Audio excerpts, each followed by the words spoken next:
Bismillahirrahmanirrahim. Assalamualaikum warahmatullahi wabarakatuh. Alhamdulillah rabbil alamin.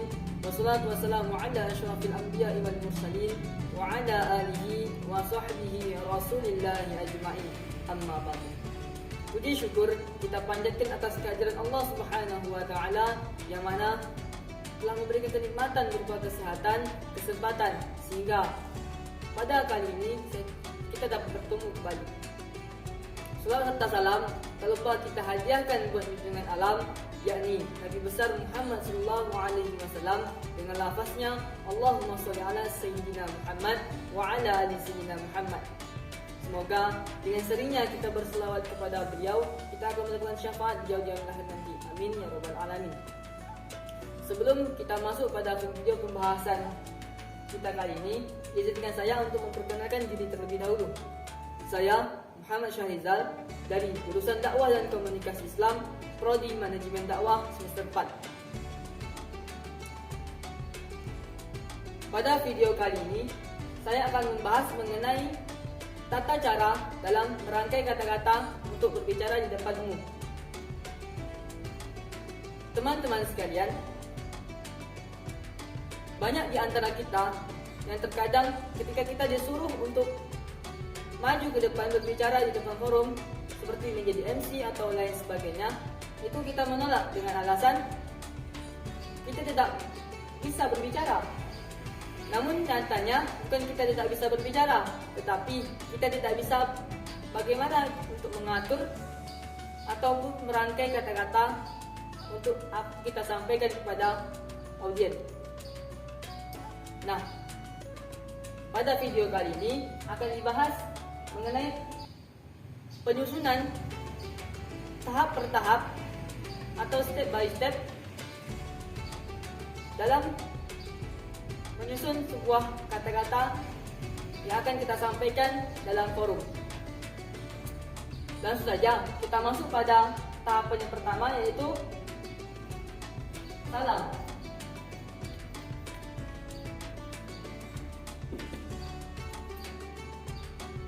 Salam ini bisa kita contohkan seperti pengucapan Assalamualaikum warahmatullahi wabarakatuh.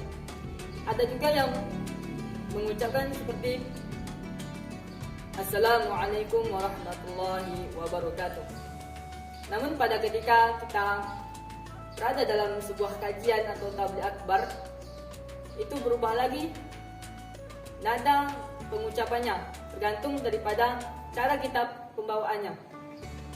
Kemudian masuk pada tahap selanjutnya, yaitu pujian.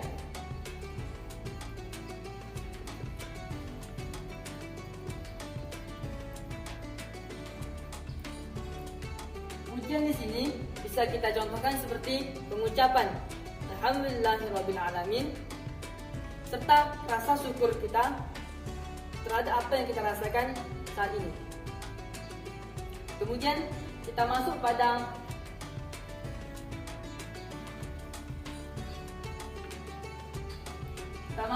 sapa. Sapa di sini dapat kita contohkan seperti kalimat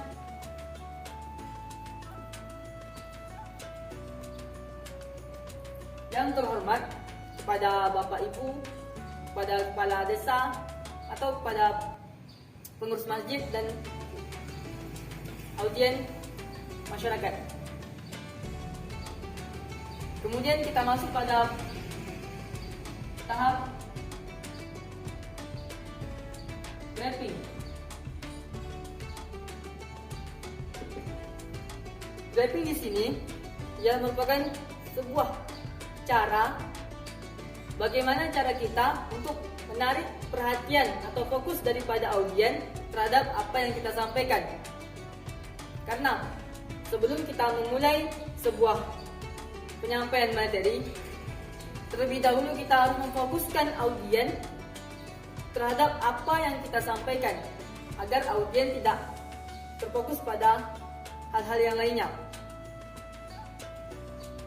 Ini bisa dapat kita contohkan dengan cara kita membuat story atau cerita yang bisa menarik perhatian atau fokus daripada audiens terhadap kita.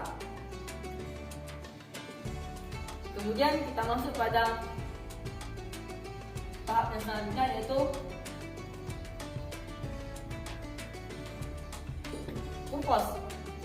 Purpose ini dapat kita artikan sebagai tujuan pembahasan.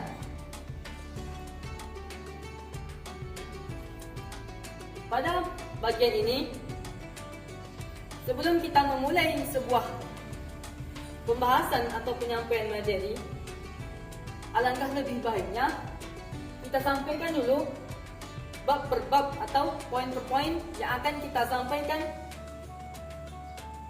dalam forum, sehingga nantinya memudahkan audiens untuk memahami apa yang kita sampaikan dan tidak ada lagi timbulnya pertanyaan-pertanyaan yang sehubungan dengan poin-poin daripada pembahasan yang akan kita sampaikan. Kemudian kita masuk pada tahap komitmen. Komitmen ini bisa kita artikan sebagai kesepakatan bersama. Kesepakatan bersama. Nah, pada bagian ini, sebelum kita memasuki pembahasan atau pembahasan inti daripada apa yang kita sampaikan, perlu adanya sebuah komitmen agar tidak ada lagi yang sibuk sendiri dan tidak memperhatikan apa yang kita sampaikan.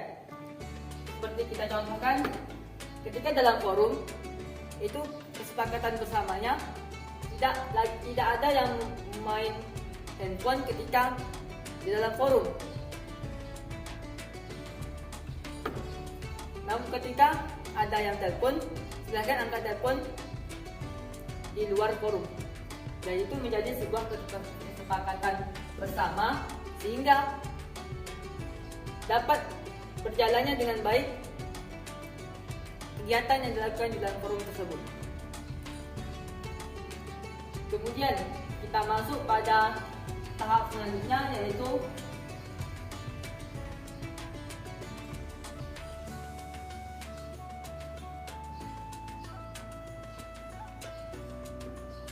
konten.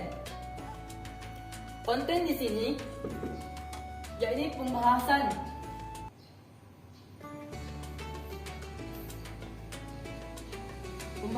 inti. Pembahasan inti ini dapat kita artikan sebagai inti daripada pembahasan yang ingin kita sampaikan.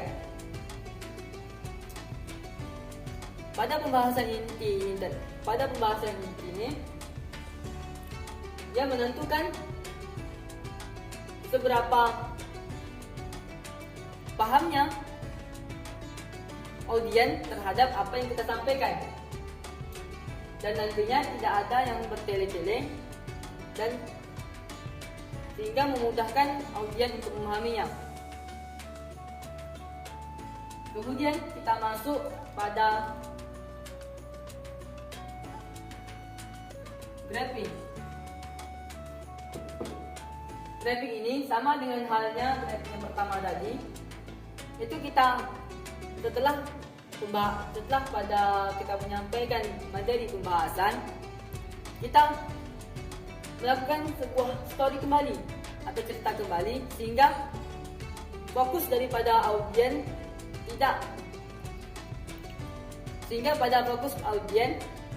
bisa terfokus kembali dan tidak fokus pada hal-hal yang lainnya.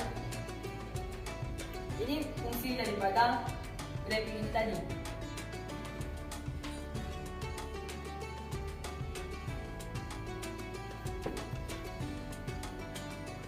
Kemudian kita masuk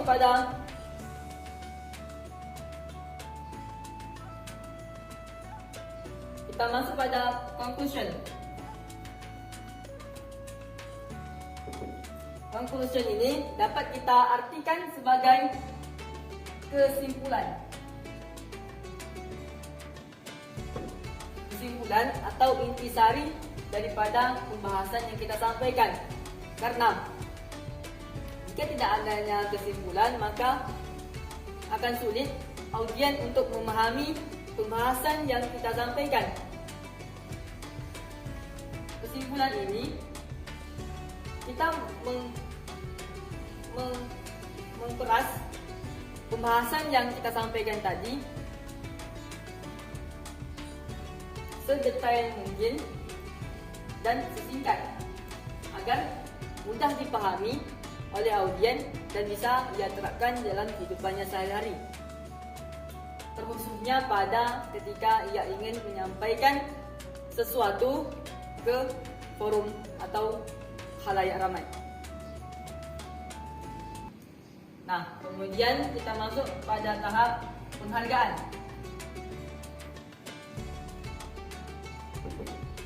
Nah, penghargaan ini bisa kita artikan sebagai pengapresiasian atau pengungkapkan rasa, kesan dan pesan kita terhadap audien, sehingga nantinya akan ada feedback daripada audien terhadap kita. Kemudian kita masuk pada tahap selanjutnya, yaitu mendoakan.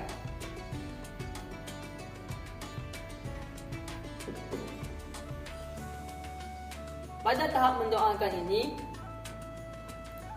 kita sama-sama mengajak audien untuk berdoa agar apa yang kita lakukan itu mendapat keberkahan dan diridhai oleh Allah Subhanahu wa taala. Pada tahap mendoakan ini tidak terlepas baik itu apapun itu acara, apapun itu kegiatannya dalam forum, baik itu dalam forum ataupun di luar forum, itu tidak terlepas daripada tahap doa. Karena doa ini penting agar mendukung kelancaran daripada acara yang kita lakukan. Kemudian kita masuk pada tahap yang terakhir, yaitu salam penutup.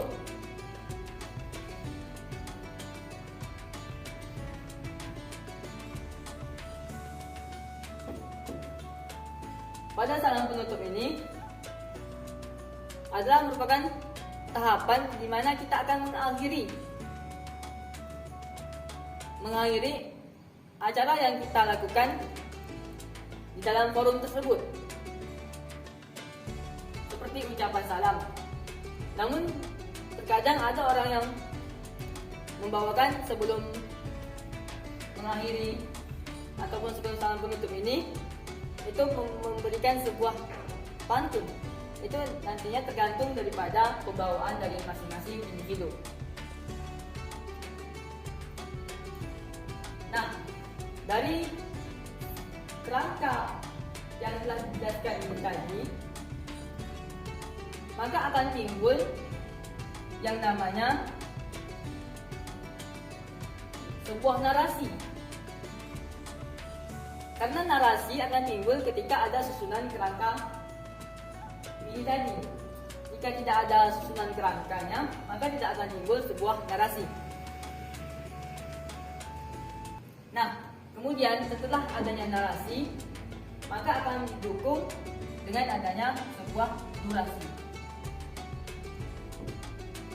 Nah, perlu teman-teman ketahui, durasi ini merupakan waktu.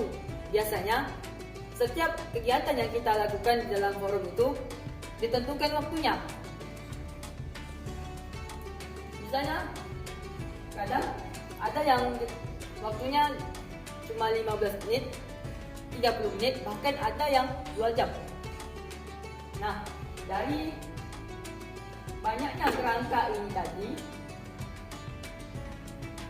teman-teman harus ketahui juga bahwasanya ada satu poin yang menjadi titik kunci agar bisa menyesuaikan antara penyampaian materi dan waktu yang ditentukan, yaitu pada poin konten atau pembahasan materi. Karena pada pembahasan materi ini perlu adanya konsep, sehingga nantinya tidak bertele-tele atau tidak terlalu cepat juga. Intinya sesuai dengan durasi waktu yang telah ditentukan. Misalnya diberikan durasi waktu 15 menit, penyampaian salam sampai pada komitmen itu 5 menit. Dari pada konten itu 5 menit, dan daripada briefing sampai pada salam penutup itu 5 menit. Nah, itu jadi pada konten ini mampu menyesuaikan terhadap waktu yang telah ditentukan, sehingga proses pelaksanaan kegiatan dapat berjalan dengan baik sesuai dengan apa yang telah direncanakan. Nah, teman-teman sekalian, inilah tadi susunan kerangka sehingga menjadi sebuah narasi yang tepat untuk kita merangkai sebuah kata-kata untuk kita sampaikan kepada audien di depan umum atau khalayak ramai. Ini perlu kita terapkan, perlu kita pelajari dengan baik agar kita tidak terbata-bata lagi ketika ingin menyampaikan sesuatu di depan umum. Karena gini, saya tegaskan kembali, ketika kita gagal dalam melakukan persiapan, maka sama saja kita mempersiapkan untuk gagal. Ini dapat kita maknai bahwasanya dalam kita penyusunan konsep, kita harus menyusun dengan baik dan semaksimal mungkin. Jangan asal-asalan. Kalau kita asal-asalan saja, maka tidak akan terarah nantinya. Dan feedback daripada audien pun akan berdampak buruk bagi kita. Ada pepatah mengatakan, sebuah kesuksesan itu berawal daripada kegagalan. Orang yang sekarang itu di atas derajatnya, itu tidak langsung naik atas secara spontan, tetapi melalui proses atau tahapan demi tahapan yang dilewati. Yang jelas, yang awalnya yaitu mulai daripada sebuah kegagalan.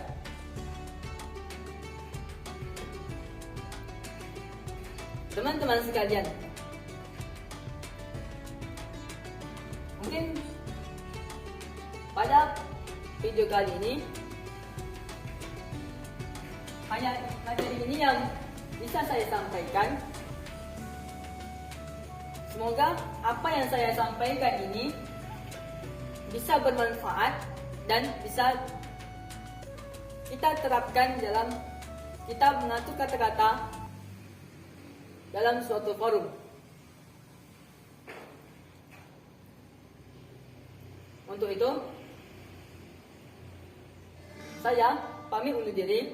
Mohon maaf jika daripada penyampaian yang saya sampaikan ini ada terdapat kesilapan dan kesalahan. Saya akhiri. Wabillahi taufiq wal hidayah. Wassalamualaikum warahmatullahi wabarakatuh.